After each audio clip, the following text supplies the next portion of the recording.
Muy buenas tardes, ¿cómo estás? Hola Alicia, buenas tardes para vos y para toda la audiencia.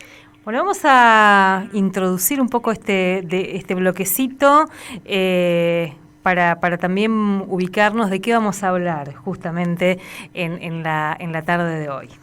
Están en el extranjero, están dando una falsa imagen de la Argentina. Nosotros, que somos argentinas, vivimos en la Argentina, les podemos asegurar que hay miles y miles de hogares sufriendo mucho dolor, mucha angustia, mucha desesperación, dolor y tristeza porque no nos dicen dónde están nuestros hijos, no sabemos nada de ellos, nos han quitado lo más preciado que puede tener una madre, su hijo, angustia porque no sabemos si están enfermos, si tienen frío, si tienen hambre. No sabemos nada. Y desesperación, Señor, porque ya no sabemos a quién recurrir. Consulados, embajadas, ministerios, iglesias, todas partes se nos han cerrado. Todas partes se nos han cerrado las puertas. Por eso les rogamos a ustedes, son nuestra última esperanza. Por favor, ayúdennos, por favor. Son nuestra última esperanza. Bueno, ahí esta histórica entrevista que le hacen a las madres de Plaza de Mayo nos introduce al tema del que vamos a hablar, Cecilia.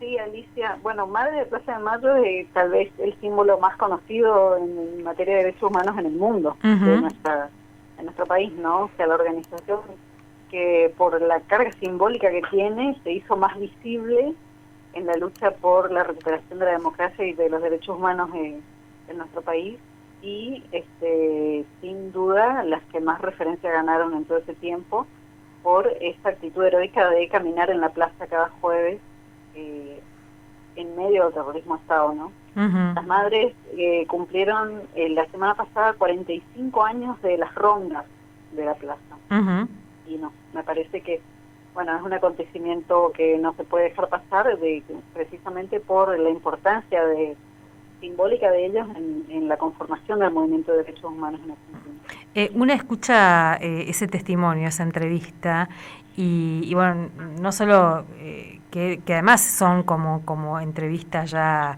icónicas que representan todo un tiempo de nuestro país, sino que también nos devuelve a ese tiempo, me parece, ¿no? Lo que significó esto que vos decías, que un grupo de mujeres circulara ahí en pleno terrorismo de Estado, tal vez sin dimensionar lo que significaba, ¿no? De qué estábamos hablando, ante qué terrorismo de Estado estábamos. Sí, esta entrevista, Alicia, tiene varias cuestiones que la hacen histórica. Primero porque se la hace un medio extranjero, ¿no? Esta es una entrevista de un corresponsal que va a la Plaza de Mayo de la televisión holandesa y que viene en realidad a cubrir el Mundial 78, y que en esa situación, ya alertados por una enorme campaña de los exiliados en Europa, vienen con esta información de que hay desaparecidos en Argentina, de que el gobierno militar está matando gente clandestinamente y que se trata de una política extendida, que ya tiene miles de víctimas. Entonces, con esa información, cuando vienen a cubrir el Mundial, también prestan atención y van a la plaza a hablar con las madres, ¿no?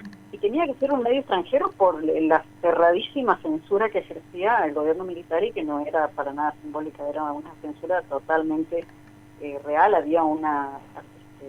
Había acciones de vigilancia continua acerca de lo que se publicaba y de lo que se emitía al aire, tanto en canales de televisión como en las radios. Entonces, muchos de estos testimonios nos llegan a través de medios extranjeros o de corresponsales de medios extranjeros acá en Argentina, ¿no? El primero que habla sobre las madres y que es uno de los grandes apoyos que va a tener Madre a lo largo del tiempo es, por ejemplo, el corresponsal de France Press, Jean-Pierre Busquet, que escribe uno de los primeros libros que se escribieron sobre las madres de Plaza de Mayo, que se llamaba Las locas de la Plaza de Mayo. Ese libro, bueno, todavía se lo puede conseguir. Y también hablan del estado de situación en Argentina, ¿no? De que estas mujeres que iban a la plaza, que andaban recorriendo diferentes instituciones estatales y no estatales, o también instituciones extranjeras como las embajadas o como algunas corresponsalías, agencias de noticias extranjeras, desesperadas, buscando algo de información o tratando de que se conozca la situación en la que se encontraban, la prensa extranjera lo va tomando, digamos, como de alguna manera, aunque sea marginalmente. También uno de los diarios que se distribuían en Buenos Aires, el Buenos Aires Herald, que es un diario de escritura en inglés, que fue uno de los diarios que reflejó la temática de los desaparecidos, y que bueno, que en ese caso es como que se salvó un poquito de la censura, porque como no escribían en castellano, a los militares no les interesaba tanto lo que ellos publicaran, ¿no? Pero va quedando, digamos, estos testimonios y estos registros históricos quedan más en ese momento en la prensa extranjera por la misma situación que se vivía acá en el país. Y a mí me parece muy interesante esta cuestión de cómo acá en Argentina se fue instalando la idea de parte del gobierno militar activamente de que estas mujeres estaban locas, ¿no? De que hablaban de cosas que no tenían sentido, de que andaban diciendo cosas que no condecían con la realidad, y que como que andaban reclamando cosas cuando en realidad sus hijos estaban de vacaciones en París, ¿no? O sea, fue un poco la manera del gobierno militar de descalificarlas, de poner en duda la palabra de ellas, fue de esta cuestión de aludir a una supuesta disociación con la realidad y a la locura de esas mujeres, ¿no? Que lo otro que decían también es marcando que no habían cuidado a sus hijos, digamos, ¿no? Claro, nosotros ahí tenemos a toda la maquinaria del terror trabajando, ¿no? Entonces está un poco esto de descalificar lo que dicen, que también gran parte de la prensa argentina fue parte de hacerse coro con esas afirmaciones, pero también esto otro de empezar a echarles la culpa de, bueno, si no cuidan a sus hijos, ¿qué quieren? ¿Ahora qué quieren? Se reclaman un poco, ¿no?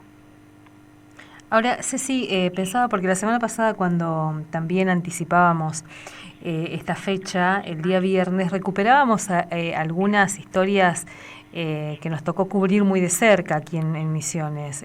Por ejemplo, la recuperación o la restitución de los restos de Félix Escobar, y esa historia contada por su mamá, que también estuvo en estas primeras rondas. Ese grupo de madres, porque hay madres que son muy conocidas, pero había un grupo también de madres anónimas que iban como circulando y no estaban siempre, y bueno, tal vez ahí muchas de las mujeres de provincias como las nuestras, que con mucho esfuerzo también llegaban hasta la plaza, hasta las madres ahí, ¿no? Claro, hay que distinguir una cosa. O sea, la Asociación Madre de Plaza de Mayo nace en la ciudad de Buenos Aires con este grupo inicial de 14 madres que se juntan en la plaza por iniciativa de la Asociación Villaflor de Vicenti, que les propone, después de encontrársela en montones de lugares a los que siempre iban como por obligación, regimientos, diversos lugares de las instituciones militares, iban a pedir información, Ministerio del Interior, bueno, todos esos lugares donde uno iría, o las mismas iglesias, ¿no? O sea, en esta práctica de ir encontrándose en las mismas búsquedas, Azucena Villaflor va hablando con algunas de ellas y les dice, mejor vayamos a la plaza, para hacer esto visible vayamos a la plaza. Y esas 14 madres que empiezan a estar en la plaza y que después van a empezar a rondar, porque esa cuestión de la ronda en realidad es porque la policía les empieza a decir que no pueden estar ahí paradas, sino que tienen que circular, y bueno, finalmente ellas van a empezar a rondar. Ese grupo inicial son las Madres de Plaza de Mayo, que después se va a conformar como una asociación, y esa referencia va a servir para que se creen filiales de la Asociación Madre de Plaza de Mayo en una gran cantidad de lugares del país. Pero por otro lado, hay muchísimas madres de desaparecidos que no han sido nunca madres de Plaza de Mayo en el sentido de pertenecer a esa organización. Una organización muy centralista también, hay que decirlo, ¿no? Así también tuvieron algunas resistencias en otros lugares, por ejemplo en la ciudad de Córdoba, que venía de tener una más larga trayectoria de familiares de presos políticos y de desaparecidos. La organización fuerte fue familiares de detenidos desaparecidos por razones políticas, las madres, las abuelas, los hermanos, los tíos, todos estaban ahí, ¿no? Los desaparecidos. Y cuando Madre de Plaza de Mayo de Buenos Aires fue a Córdoba a decirle que ellas también tenían que formar una organización y ser una filial de Madres de Plaza de Mayo de Buenos Aires, ya le dijeron que no, ¿no? Como un poco por su propia reivindicación de su historia, y también por una cuestión de no querer ser la filial de otros allá, no ser la sucursal de Buenos Aires de otra gente. Así que bueno, esas disputas que hacen a la conformación política de nuestro país, que están en todos lados, pero bueno, Madres de Plaza de Mayo es un símbolo muy fuerte por también ese ejercicio de la maternidad que hacen, ¿no? De salir a buscar a sus hijos arrebatados por el terrorismo de Estado. Pero eso no quiere decir que todas las madres de los desaparecidos sean madres de Plaza de Mayo. Claro. Las madres de Plaza de Mayo han sido las que han rondado en general en las plazas del país. En ese sentido se han enfrentado físicamente con la dictadura, porque esa exposición pública, lógicamente que no era gratis. De hecho, varias de las primeras madres de Plaza de Mayo están desaparecidas, fueron secuestradas y asesinadas por una patota en la ESMA. Y eso habla también de la represión a este movimiento incipiente de familiares que reclamaban por la desaparición forzada de sus seres queridos, ¿no? Ahí también, no solo entre las madres, o sea, cuando Alfredo Astiz, este marino famoso, se infiltra dentro del grupo de familiares que se reunían en la iglesia de la Santa Cruz, él entrega, digamos, a 3 madres que son de las fundadoras, a la propia Susana Díaz de Vicente, a Mari Bianco y a Esther Careaga de Balestrini, ¿no? Y después hay una buena cantidad de otros familiares que son secuestrados también y que eran de otra organización, que eran de familiares de detenidos desaparecidos. Pero toda esta gente, junto con las monjas francesas, son secuestrados como también una manera de gestionar ese incipiente movimiento de derechos humanos que no se detuvo de todas maneras, ¿no? Que va a tener muchos años de lucha por delante y que hoy todavía son parte de la realidad política de la Argentina. Ceci, y pensando en Misiones, digamos, ¿no? ¿Qué réplicas hubo acá? ¿Cómo fue ese vínculo de las madres madres y familiares también de desaparecidos, presos, exiliados? ¿Cómo fue ese vínculo? Mira, yo creo que en Misiones hay mucha discontinuidad y que de verdad, más allá de los esfuerzos de la gente de la Secretaría de Derechos Humanos en su momento, que escribieron esos 3 tomos del libro sobre las historias de todo el movimiento que fue reprimido acá en realidad. El libro se llama Historias con nombres propios, creo que se llama así, ¿no? Historias con nombres propios se llama así. Y a mí, yo veo un gran mérito en ese libro y es el de haber recogido las historias de quienes sufrieron la represión del Estado en ese periodo de todos los orígenes políticos. Eso es algo que muchas veces lamentablemente no pasa. Pero así todo creo que todavía nos debemos una historia sistematizada y mejor documentada, porque ese libro está basado en testimonios, ¿no? Con los problemas pueden tener un testimonio, de gente que murió y no llegó a testimoniar, de gente que no habrá querido testimoniar, de las dificultades que tiene la gente que sí testimonia, digamos, o sea, me parece que hace falta un trabajo más integral. Porque en Misiones no hay organizaciones permanentes de derechos humanos y de familiares como las hubo en otros lugares. Eso es una cosa notable porque, por ejemplo, a los comienzos de la democracia, la organización referente de derechos humanos acá en Misiones era la Asamblea Permanente por los Derechos Humanos, que era una filial de la APDH de Buenos Aires, ¿no? Es una organización que se forma más o menos en el año 81, 82, o sea, bien al fin ya de la dictadura y sobre todo ya no en la etapa más crítica de la represión, y va nucleando a gente que tenía trayectorias interesantes, ¿no? Algunos de los que ya habían sido abogados de derechos humanos, algunos viejos referentes políticos como el don Leopoldo López Frasier, van confluyendo ahí en la PDH. Pero así todo, hasta qué punto yo digo que habría que revisar esas historias y habría que mirar un poco lo que pasó. El primer presidente de esa organización y el que promueve la fundación, porque la PDH tiene en sus estatutos una obligación de que haya una especie de junta promotora o de por lo menos una persona que empiece a promover y que pida poder usar ese nombre. Ese primer promotor es Ernesto Leguía. Ernesto Leguía, ¿quién es? Es un personaje que después desapareció de la escena y que cuando se dieron a conocer las listas de espías del batallón, figura en esas listas. O sea que un personaje que en ese momento era espía del batallón 601 de inteligencia es el que promueve la creación de la Asamblea Permanente por los Derechos Humanos en Misiones. Qué impresionante. Una historia recordar oscura, eso, ¿no? Y porque recuperarlo, digamos, ¿no? Bueno, eso es algo que la PDH institucionalmente nunca denunció. Primero porque la PDH esa de acá finalmente se terminó disolviendo y después, bueno, no sé ni siquiera si la PDH a nivel nacional entendió que eso había sido así, ¿no? Esta es una organización que ya no existe, pero que también da la dimensión de hasta dónde los servicios querían tener el control de lo que pasaba dentro de los organismos, ¿no? Bueno, esa organización duró varios años, tuvo en su seno a referentes importantes, digamos, como por ejemplo la madre de Néstor Leyes, que la Leyes era también parte. Tuvo una dinámica hasta más o menos fines de los años 80 y se disolvió. Después lo otro es que en cuanto a la especificidad de madres, vos nombrabas hoy cuando empezamos a hablar a doña Dolfina. Doña Dolfina fue madre de Plaza de Mayo. Yo creo que en Misiones no habrá habido otra persona que haya pertenecido formalmente a la Asociación Madre de Plaza de Mayo como ella. Y de hecho, como ella vivía en Monte Carlo, cuando ella sabe de la desaparición de su hijo, Félix Escobar, que él vivía en La Plata, él estaba estudiando en La Plata, ella se va a La Plata. Ella pasa años buscándolo en La Plata y además haciendo todo un recorrido con otras organizaciones del conurbano bonaerense, de la misma capital federal, y ella pertenecía a esa organización. Ella es cabalmente una madre de Plaza de Mayo.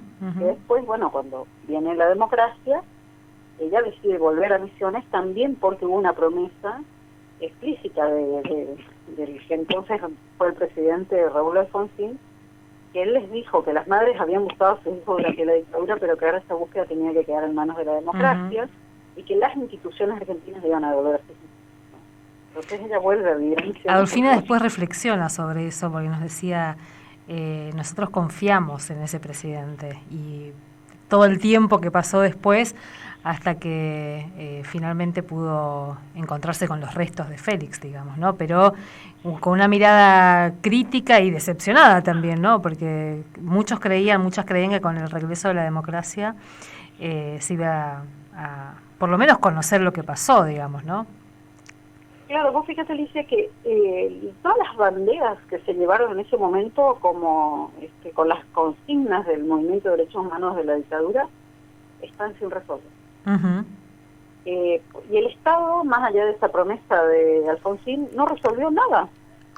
No resolvió cabalmente nada. Casi todo lo que se pudo avanzar tiene que ver con el movimiento de derechos humanos, particularmente con el movimiento de familiares de detenidos desaparecidos, ¿no? Con los aportes de los sobrevivientes del terrorismo de Estado y con el aporte de otros organismos que por ahí no son de víctimas o vinculadas directas, ¿no? Pero en general el Estado argentino, al contrario, ¿qué hizo a nivel institucional y legal? Dictó la ley de obediencia debida, dictó la ley de punto final, emitió los decretos de indulto y, entre otras cosas que me parece mucho más importante, nunca admitió que existen archivos de la represión. De vez en cuando se van encontrando cosas fragmentariamente, a veces menos fragmentariamente, que van formando parte de una especie de acervo de la memoria, y se abren archivos de alguna institución o de tal otra institución, pero nunca hubo una admisión de que existe un archivo de esa represión, de que no se puede haber llevado semejante plan de terrorismo a Estado con asistencia de múltiples áreas del Estado sin que exista un archivo, aunque no sea un archivo centralizado. Pero los organismos siempre hablaron de la existencia de los archivos y el Estado siempre lo negó. De hecho, hay archivos que nunca se abrieron y que, por una cuestión de cómo funciona el Estado, de cómo funcionan sobre todo las instituciones militares, se colige que existen. Como por ejemplo, cualquier militar que cobra un sueldo en su fuerza, en su arma, tiene un legajo. En ese legajo está, por ejemplo, cuál es el grupo familiar. Nunca se abrieron esos archivos. ¿Dónde están los hijos de los desaparecidos? La pregunta. Y la sospecha principal es que se los apropiaban los propios militares. ¿Cómo no se abrieron esos archivos? Además de muchísimos otros, como por ejemplo, no se abrieron de oficio los archivos de las casas cunas, de los hospitales donde hubieran maternidades. No se abrieron. De hecho, vos fíjate que cuando Bergoglio asume como papa, el actual Papa Francisco, un tiempo después él le hace llegar al gobierno argentino el libro de actas de bautismo de la capilla que el ejército tenía en la ESMA. ¿Y a quiénes le parecía que se podía bautizar en una capilla que hubiera en la ESMA? Si la ESMA no es de por sí un ámbito donde nacieran niños, salvo que fueran porque tenían una maternidad clandestina. Claro. Esos archivos están ahora sí en manos del Estado, nunca se dio a conocer públicamente que hay ahí, pero archivos hay por todos lados. Y la democracia no tuvo demasiado entusiasmo en esclarecer hasta las últimas consecuencias de lo que pasó en el terrorismo de Estado. Casi todo fue un trabajo de las organizaciones y sobre todo de los familiares. Ceci, ¿Te parece, dejamos acá esta charla porque recordando además este nuevo aniversario de esa primera ronda, pero ahí introdujiste un tema más que interesante que tiene que ver con los avances que se consiguieron, entre comillas, en materia de juzgamiento, de acceso a la verdad o de recuperar restos, cuerpos, que está relacionado con lo que vos decís, con la presencia y la militancia de los organismos y en algunos lugares como provincias como las nuestras de algunos familiares. Y pienso en los juicios de lesa humanidad que se realizaron en Misiones, que podemos contar con los dedos de una mano quienes lo impulsaron, y podemos ver también que cuando no está ese impulso, los juicios desaparecen, digamos, ¿no? Pero si te parece podemos dejar para otra charla ir metiéndonos un poco en ese tema. Dale, Alicia, sí, la verdad que es un tema para hablar mucho. Muchas gracias, Ceci. Bueno, muchas gracias, Alicia, hasta la semana que viene. Un abrazo.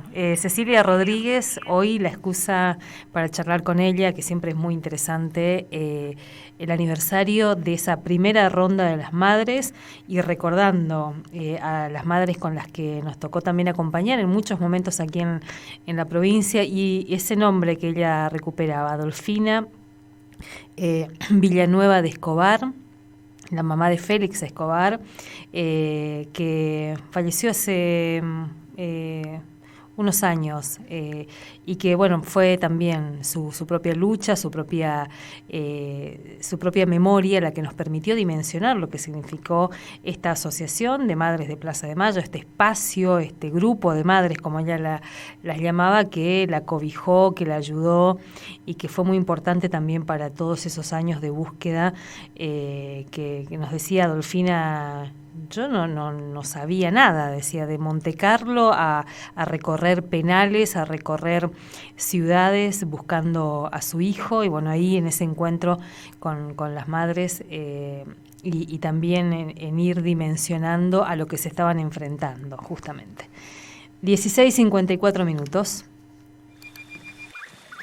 Llegó a la dorada hasta Facatativa, leproso del hielo botando candela. Llegó a Bogotá, leproso del hielo para Navidad. ¿Qué pasó, Mano Chao y el doctor?